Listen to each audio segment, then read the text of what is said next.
Wage negotiations in the public sector have hit a snag. Sadtu, Naptosa and Hospersa have accepted government's offer of a 1.5% increase and a monthly allowance of 1,600 rand. But some unions have rejected that deal. Naptosa's Basil Manuel joins us this morning to tell us more. A very good morning to you, Basil, and thank you so much for your time. So why did you accept the offer? Good morning, and thanks for the invitation. First of all, we've been at this for a long time. Prior to March, it was all the warming up talks. And then, of course, from March, we've been busy at this.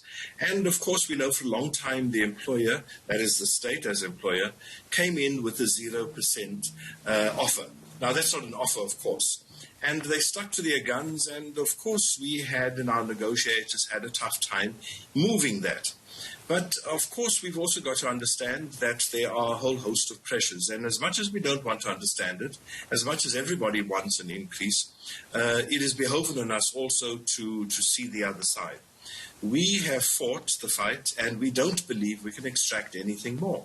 And it's not a good increase. It's 1.5% in terms of the real salary adjustment. However, when you look at the bonus part, everybody, from the lowest earning worker to the highest earning worker, will walk away with 1,000 rand after tax. And it's a bonus for 12 months. But there is a caveat. If we don't reach another agreement before then, that will continue.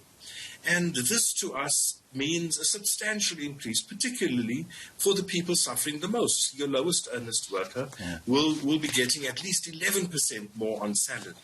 And even though it's a bonus, we believe that it satisfies a need at this moment. But more importantly, we don't believe that further negotiations is going to extract anything more. Now, nobody has penned their signature to the agreement yet. The agreement will only be released coming week. And then, of course, we are also busy talking to all the other people out there. In Fidusa, which Naptosa is part of, we have Naptosa and the SAOU that works with Naptosa. And then, of course, there's Hospersa that works with NATU. So 4 unions already in.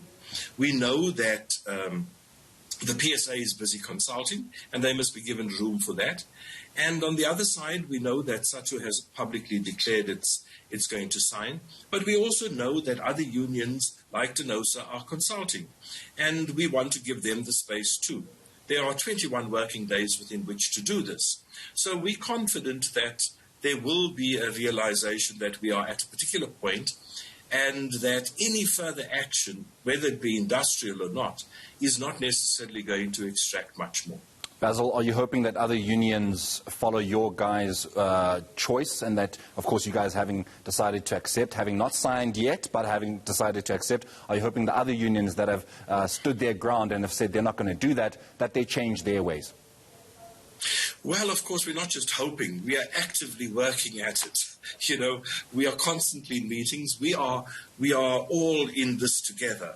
And, of course, we have to also not apply pressure, but talk to our comrades out there and hopefully convince leadership to go back to membership with another view.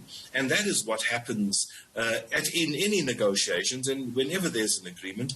And in the next 21 days, which translates into a month, 21 working days, we'll be doing just that. Just before I let you go, Basil, I just want to look at the inoculation of teachers that has been taking place. Is Naptosa happy with the process? We're happy with the progress and the process.